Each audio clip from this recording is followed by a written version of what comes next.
तो इस कहानी की शुरुआत होती है सोफिया नाम की लड़की को दिखाने से, जो दरअसल एक शार्क रिसर्चर थी। वो अपने साथियों के पास पैसिफिक ओशन में आई हुई थी शार्क को ट्रैक करने, जिसका नाम ललित था। सोफिया और उसकी टीम पिछले काफी टाइम से ललित को ट्रैक कर रही थी और आज भी इनकी यही सोच था कि ललित कब इनके रडार में वापस आएगी और ये लोग उसका सैंपल लेकर उस पर रिसर्च करेंगे। और फिर अचानक इन्हें रडार में ऐसे सिग्नल्स मिलने लगती हैं जैसे वो शार्क लीलेथ इनके एरिया में आ रही है। इसीलिए टीम के 4 लोग, जिनमें सोफिया का हस्बैंड भी शामिल था, वो समंदर में कूद पड़े और ललित को ढूंढने लगते हैं। जहां तभी इन्हें एक व्हेल का बेबी दिखाई देता है, जो हालांकि था तो बच्चा ही, लेकिन उसका साइज बहुत बड़ा था। और डरा देने वाली बात यह थी कि वो बेबी व्हेल मरा हुआ था, जिसके जिस्म का आधा हिस्सा गायब था। अब ये लोग सोच रहे थे कि इस व्हेल का कातिल कौन हो सकता है कि तभी इनके सामने व्हेल का खून ही आ ही जाता है। जी हाँ, वो और कोई नहीं ललित ही थी, जो अब इनके सामने आ चुकी थी, जिसे देखकर ये लोग काफी घबरा जाते हैं, क्योंकि आज से 2 महीने पहले जब इन्होंने ललित को एग्जाम किया था तो वो बस 2.5 मीटर की थी और अब लगभग वो 7 मीटर की हो गई थी। यानी सिर्फ 2 महीने में वो 3 गुना बढ़ गई थी, जो बात सच में काफी चौंका देने वाली थी। अब यहाँ समझदारी तो यह थी कि इन लोगों को अपनी जान बचाकर चले जाना चाहिए था, लेकिन यहाँ सबसे बड़ी गलती सोफिया का हस्बैंड कर देता है। अपनी मौत को सामने देखने के बावजूद भी उसे सैंपल लेने की पड़ी हुई थी, इसलिए वो शार्क की बॉडी से सैंपल लेने के चक्कर में ललित को स्टैप कर देता है। और बस फिर क्या था वही हुआ जिसका डर था। ललित कंट्रोल से बाहर होकर टीम के 4 लोगों पर हमला कर देती है और उन्हें बुरी तरह काटकर टुकड़े टुकड़े कर देती है, जबकि सोफिया और उसकी एक साथी कश्ती में इसी बस्ती नजारा दूर से देख पा रही थी। हालांकि वो भी काफी डर गई थी। जब कुछ हवन होता है तो सोफिया भी ओशन में कूद जाती है, इस उम्मीद के साथ कि शायद कोई जिंदा बचा होगा, लेकिन वहाँ पर तो बस टीम के लोगों के कटे पटे जिस्म के टुकड़े थे, जिन्हें बुरी तरह ललित ने मार दिया था। हर तरफ खूनी खून फैला हुआ था और अब तभी ललित सोफिया के सामने भी आ जाती है, जो किसी मंस्टर से कम नहीं लग रही थी। वो अब सोफिया पर भी हमला करके घसीटकर उसे अपने साथ ओशन में ले जाने लगती है, पर किसी तरह सोफिया अपनी जान बचा लेती है। और यहाँ से सीन चेंज होकर आता है सीधा 3 साल के बाद, जहाँ सोफिया ने अब शार्क्स पर रिसर्च करना बंद कर दी थी और अब वो एक एक्वेरियम गाइड का काम किया करती थी, जहाँ आने वाले बच्चों को वो मछलियों और उनके बारे में बताया करती थी, जो जिस बच्चे काफी एंजॉय भी करते थे। अब यहीं पर हम एक लड़की मीका को देखती हैं, जो एक मरीन एक्टिविस्ट थी। समंदर के बारे में रिसर्च और जानकारी रखने और देने वाली वो एक कंपनी को चला रही थी, जिसका नाम सेवियर्स ऑफ सी था, जिनका काम ही मरीन लाइफ को बचाना था, यानी समंदर में रहने वाले हर क्रिएचर की हिफाजत करना उनकी जिम्मेदारी थी। अब मीका सोफिया से जाकर मिलती है, जिसे वो अपने हेड क्वार्टर ले आती है और उसे दिखाती है कि ललित चांद, जिस पर सोफिया कुछ साल पहले रिसर्च कर रही थी, वो कुछ ही टाइम में पेरिस के एक रिवर में आ रही है, यानी कि इनके शहर के ही रिवर में, और बस पेरिस के रिवर में एंटर होने ही वाले। इसीलिए मीका यहाँ चाहती है कि सोफिया ललित को एग्जामिन करने में उनकी मदद करे, जिस पर सोफिया कहती है कि ये कोई बड़ी बात नहीं है, अक्सर शार्क्स मौसम की बदलने की वजह से एक जगह से दूसरी जगह चली जाती है, और हाँ, पैसिफिक ओशन से रिवर में आना थोड़ा मुश्किल है। लीली, तो क्या कोई भी शार्क रिवर के ताजा पानी में सरवाइव नहीं कर सकती, इसलिए वो यहाँ आने से पहले ही वापस लौट जाएगी। अब इस वजह के साथ साथ सोफिया का सदमे से भरा माज भी था, जो उसे शार्क्स पर एग्जामिन करने और उसे ट्राई करने से रोक रहा था। इसीलिए कुछ इस तरह की वजहें देखकर सोफिया वहाँ से चली जाती है। अब हम लड़कों को उसी सन रिवर के पास खड़ा देखते हैं, जिन्हें रिवर से 2 छोटे छोटे मिसाइल्स मिलते हैं। तब यहाँ पर पुलिस आकर सभी मिसाइल्स को इकट्ठा कर लेती है और सबको बताती है कि दूसरी जंग के बाद से इस रिवर में छोटे छोटे मिसाइल्स और उनके शेल्स मिलती रहती हैं, इसलिए डरने वाली कोई बात नहीं है। अब रात के टाइम मीका अपने एक दोस्त के साथ सन रिवर में आती है, जो यहाँ हुई कार एक्सीडेंट की जांच करने आए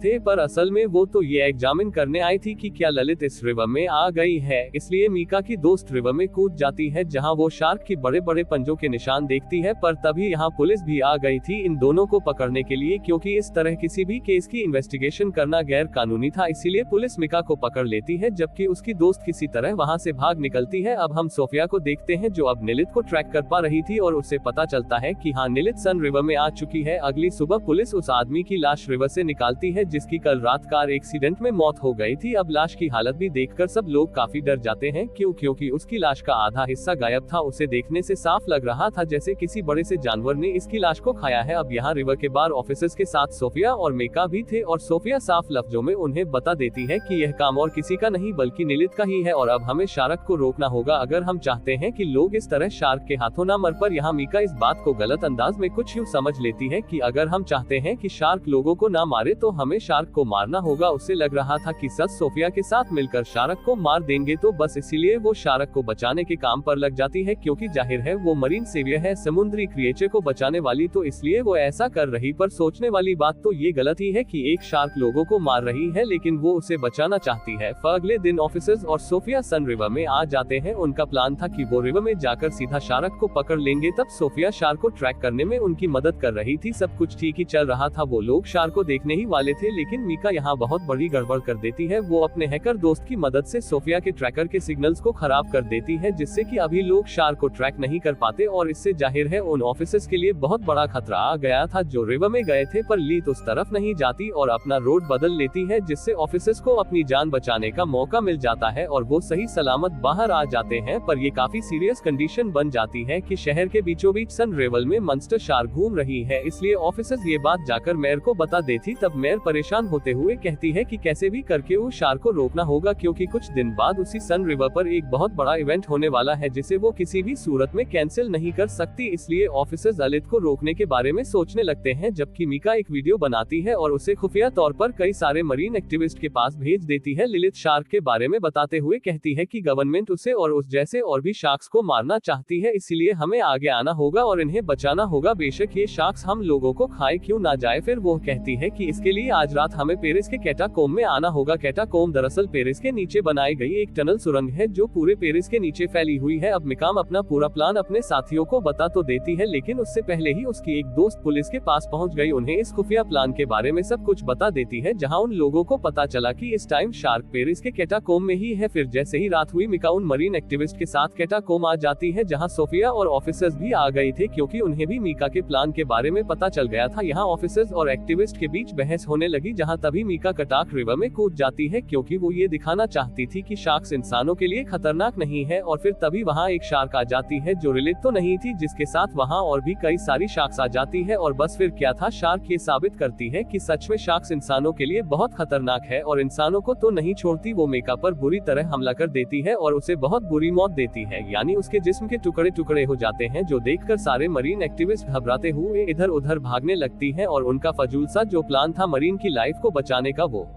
पूरी तरह तबाह हो गया था, क्योंकि उन्हें एहसास हो गया था कि हर चीज, भले ही वो कोई जानवर ही क्यों ना हो, बचाने वाला नहीं होता। कुछ आपकी जान के दुश्मन भी होते हैं जिन्हें रोकना और मारना भी पड़ता है। इसी बीच बहुत सारे एक्टिविस्ट रिवर में गिर पड़ते हैं और शार्क्स का खाना बन जाते हैं। हर तरफ शार्क्स रिवर में इंसान के टुकड़े टुकड़े करते नजर आ रहे थे। खून खून पहना हुआ था, पर जैसे तैसे इस सूरत हाल को काबू कर लिया गया। बचे हुए लोगों को सही सलामत वहाँ से बचा लिया जाता है, जिस दौरान एक शार्क को भी मार दिया गया था, जिसे अब सोफिया चेक करने लगती है। उसे पता चला कि यह शार्क एक फीमेल है जो तकरीबन 2 माह की है, प्रेग्नेंट भी है, और हैरानी वाली बात कि इसके पेट में ढेरों शार्क्स के बच्चे हैं। पता चलता है कि शार्क एक ऐसी प्रोसेस से बच्चे पैदा कर रही है जिसमें वो एक टाइम में बहुत ज्यादा पैदा करने के काबिल होती है, वो भी बहुत ही जल्द, छोटी उम्र में, जो चीज बहुत खतरनाक है, क्योंकि ऐसे इनकी तादाद बहुत ही कम टाइम में बढ़ सकती है। और ये ताजा पानी में भी सर्वाइव कर सकते हैं, जो चीज इन्हें इनकी माँ लिनिथ से मिली, जिसने क्लाइमेट की मुश्किलात को झेलते हुए फ्रेश पानी में जीना सीख लिया था। ये लोग अंदाजा लगा लेते हैं कि ये शार्क्स हजारों की तादाद में हो सकते हैं जो सारे कैटाकोम में रह रहे होंगे, इसलिए वो फैसला करते हैं कि हम कैटाकोम में धमाके करेंगे जिससे सभी शार्क्स वही मारे जाएंगे। अब अगले दिन वो स्विमिंग इवेंट आ जाता है, जहां एक टाइम में बहुत सारे लोग रिवर में स्विमिंग करेंगे तराए, क्योंकि यह बात लोगों को नहीं बताई गई थी। मेयर को शार्क्स के आने का खतरा था, लेकिन वो इवेंट को अपने फायदे के लिए कैंसिल नहीं करती, बल्कि ऑफिसर्स और ट्रेन मरीन को रिवर में उतार दिया गया। वो निगरानी करने लगते हैं, जहाँ रिवर की एक साइड पर काफी बड़ा जाल बांध दिया जाता है ताकि अगर कोई शार्क इस तरफ आए तो उसमें फंस जाए। जबकि सीनियर ऑफिसर सोफिया और अपने साथियों के साथ कैटाकम में आ गया था, क्योंकि वो वहाँ की मेन जगहों पर धमाके करने वाले थे। सब अपनी अपनी जगह पर पहुँच गई। सीनियर ऑफिसर और सोफिया एक साथ था। वहाँ अंधेरा था। जैसे सीनियर ऑफिसर ने फ्लैशलाइट ऑन की, हम बहुत ही ड्राउन सीन देखते हैं। ऑफिसर के चारों तरफ हजारों की तादाद में छोटे छोटे शार्क्स के बच्चे घूम रहे थे, जिससे वो काफी घबरा जाते हैं, क्योंकि हालांकि ये बच्चे थे लेकिन इतनी ताकतवर थे कि किसी के भी टुकड़े टुकड़े कर सकते थे, क्योंकि छोटे होने के बावजूद इनका साइज काफी बड़ा था। सभी बॉम्ब्स को अपनी अपनी जगह पर फिक्स कर दिया गया था, लेकिन बॉम्ब के फटने से पहले एक शार्क सीनियर ऑफिसर पर हमला कर देती है, पर वो किसी तरह बॉम्ब को ब्लास्ट कर देते हैं, जिससे हालांकि वो खुद तो काफी जख्मी हो गया था, लेकिन शार्क के कुछ बच्चे मर जाते हैं और सीनियर ऑफिसर को ऊपर खींच लिया जाता है। अब जब सोफिया वापस नीचे रिवर में जाती है तो उसके सामने से ललित गुजर रही थी, जो अपने बच्चों की लाशों के टुकड़े देखकर काफी दुखी हो गई थी और गुस्से में भरी हुई थी, और वो सोफिया को तो देख नहीं पाती, लेकिन गुस्से से भरी हुई उस जाल को तोड़ देती है और उस जगह आ जाती या जहां स्विमिंग रेस शुरू हो गई थी। अब ललित यहां आकर एक आदमी के आखी झटके में 2 टुकड़े कर देती है, जिससे हर तरफ अफरा तफरी मचाती है, और तभी यहाँ बहुत सारे शार्क्स भी आ जाते हैं, जो जाहिर है ललित के कहने पर ही आए थे। ये शार्क्स कैटा कम में नहीं रह रहे थे, इसलिए धमाके से नहीं मरी और उनकी तादाद बहुत ज्यादा थी। ये शार्क्स रिवर में तैर रहे लोगों पर बुरी तरह हमला कर देते, एक ही पल में रिवर खून से लाल हो गया, हर तरफ उनकी लाशों के टुकड़े टुकड़े बिखर गए थे। इसी के साथ यहाँ सबसे बड़ी गलती यह हुई कि ऑफिसर ने शार्क को स्नाइपर से शूट कर दिया, जिसकी कुछ निशानी पानी में पड़े मिसाइल्स पर लग जाती है, जो दूसरी जम से वहाँ पड़े हुए थे, लेकिन डिफ्यूज नहीं थे, पूरी तरह एक्टिव थे, जिससे होता यह है कि एक मिसाइल के फटने से ढेरों मिसाइल्स फटने लगते हैं। ऐसा होते ही बड़े बड़े धमाकों के साथ वहाँ सुनामी जैसा सीन बन जाता है, रिवर का पानी हर तरफ फैल जाता है, जो मेयर के साथ साथ पेरिस के बहुत बड़े हिस्से को अपने साथ ले डूबता है। बहुत बड़ी तबाही बच जाती है, सिर्फ सोफिया और ऑफिसर ही बचते हैं, जो अपने चारों तरफ तबाही को देख रही थी। आसपास लाशें और ढेरों शख्स घूम रही थी और बताया जा रहा था कि ये शार्क सुनामी की वजह से आसपास